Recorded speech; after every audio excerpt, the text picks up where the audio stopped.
Tom, are you okay? I lost her. Her? She was going to be this epic, trilogy-worthy character. I was going to be the hottest writer in Hollywood. But I can't get past Act 1!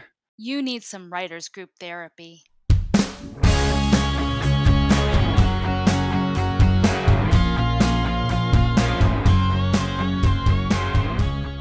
Hello and welcome to Writers Group Therapy. I'm Tom. And I'm Roshni. We're writers helping writers. Are you ready for your session? The doctors are in. I don't know why, but on YouTube I was watching old clips of Family Ties. Remember that old show? Oh, yeah. Yeah.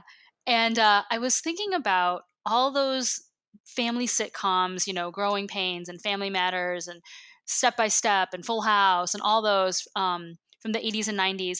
And then I was remembering this book I read about a showbiz family.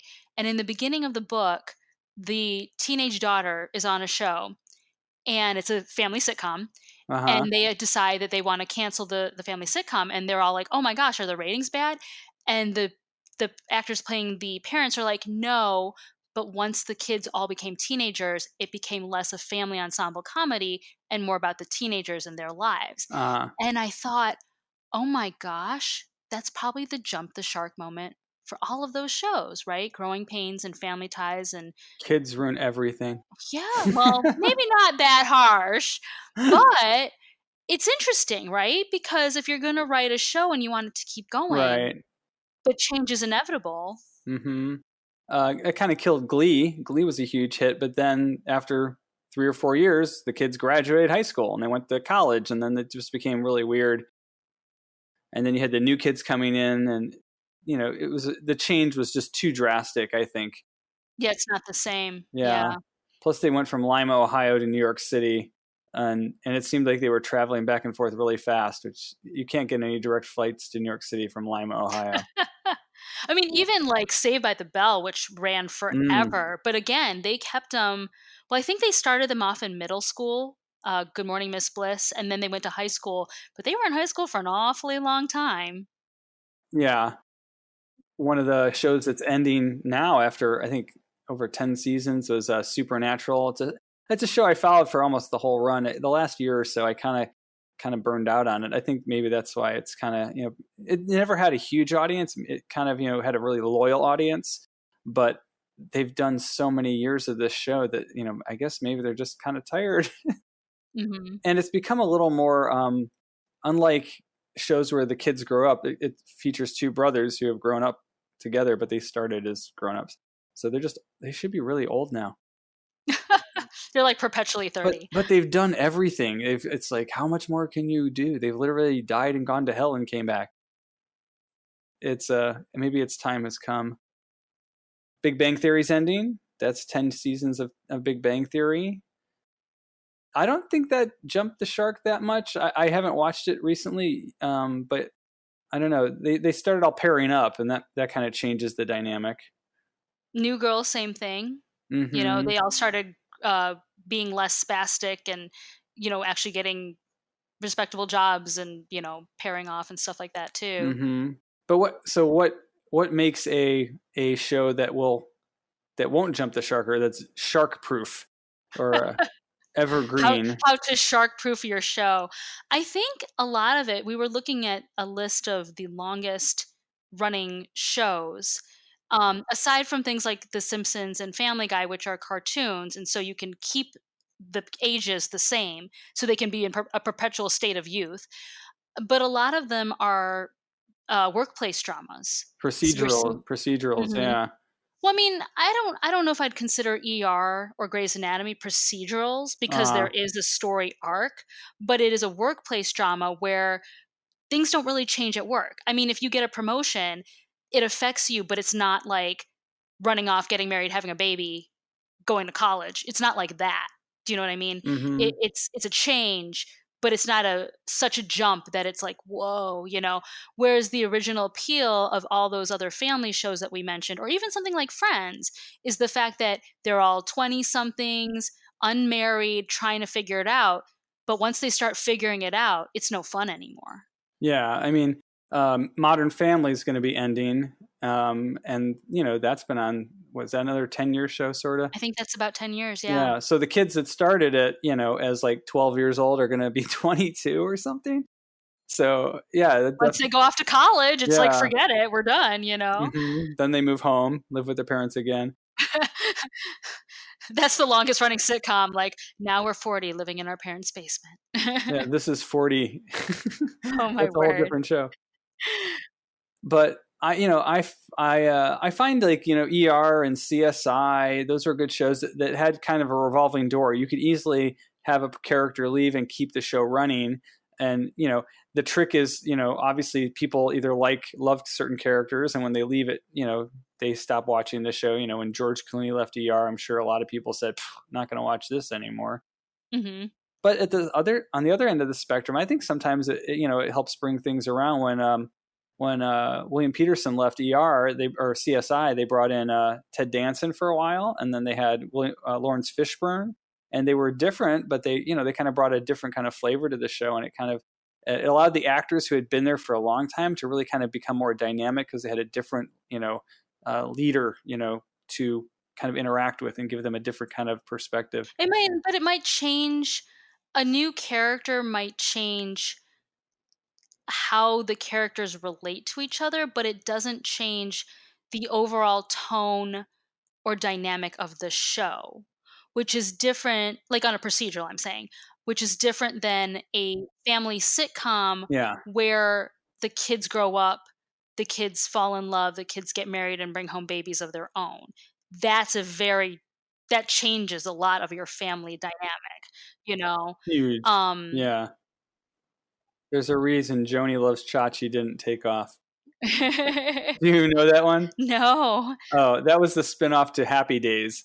Uh, Oh, Joni was the daughter of the Cunningham family, Ron Howard's sister on the show. okay. And they tried to spin her off dating Chachi, which is, I think, Fonzie's cousin or brother. I can't remember. But Fonzie was, the cool guy who lived upstairs from their garage, which is just weird when you think about it now. The one But who yeah, literally so jumped the shark, which is what we're talking about. he's the one. Yeah. Yeah.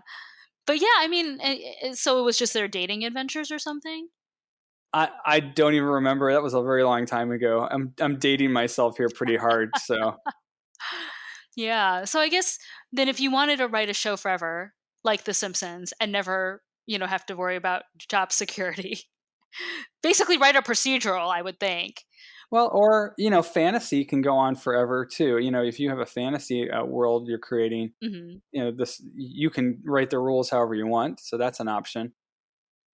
So then why do you think in a way, I don't know if tolerance is the right word, but why do you think audiences can forgive a procedural instead of like wanting to watch, a family comedy where things will change? Why do you think people, is it just we lose interest or Well, CSI for in ER, they still had their story of the week kind of thing, and if those are written well, they're very interesting. They draw you in, and you want to find out who's going to survive, who solved the crime, that kind of thing. Mhm. Who is the bad guy, um, and then the serialized parts of it, where the character stories come in. If you have to craft it carefully, because you have to stretch that out over a long time. And CSI in particular was very light on the serialized aspects. Occasionally, they'd have uh, like a master criminal of the season. That was kind of something that carried over, even sometimes from season to season, where the serial killer came back and they were still trying to capture him. But most of the time, that procedural that we love so much, Law and Order, they're going to go out and interview the witnesses, and they're going to track down the evidence, and CSI is going to run the tests, and that's all kind of exciting for people. So they like to see how they solve crimes and how they find the bad guys. but I mean, like, on a procedural, like your CSI, it's not like with the personal stories where they all, like, running around falling in love with each other? Not really. No, no. It Yeah, was very, very much workplace. yeah. I mean, but you still had to care about the characters at least a little bit. Otherwise, you might as well just be watching a documentary about a crime. Mhm.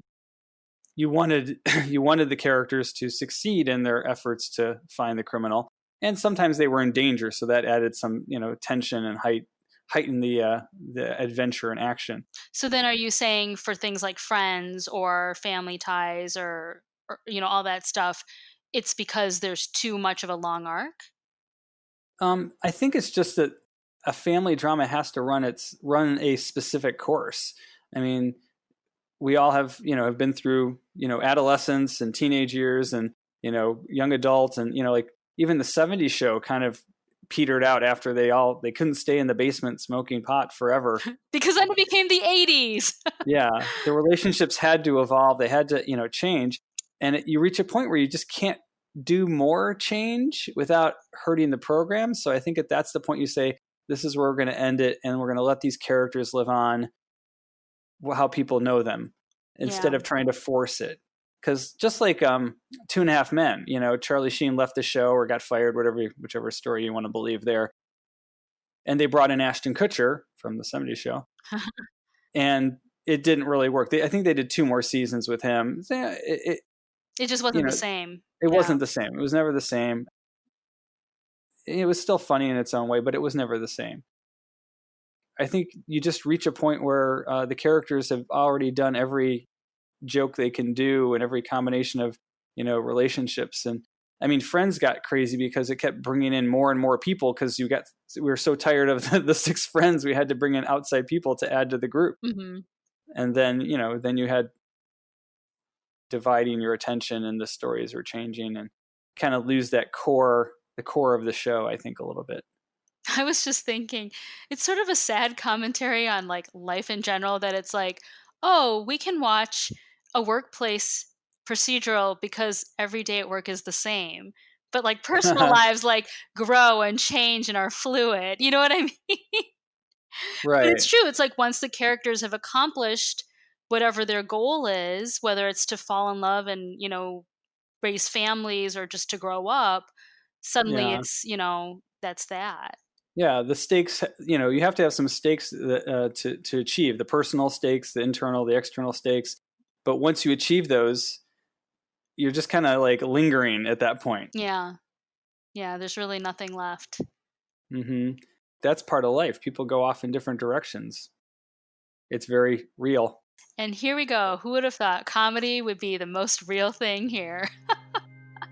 So, how about for you? What are some of your favorite procedurals or comedies that keep going? And what would be your idea for writing a show that never ends? Let us know at WG Therapy. You can also find us at writersgrouptherapy.com.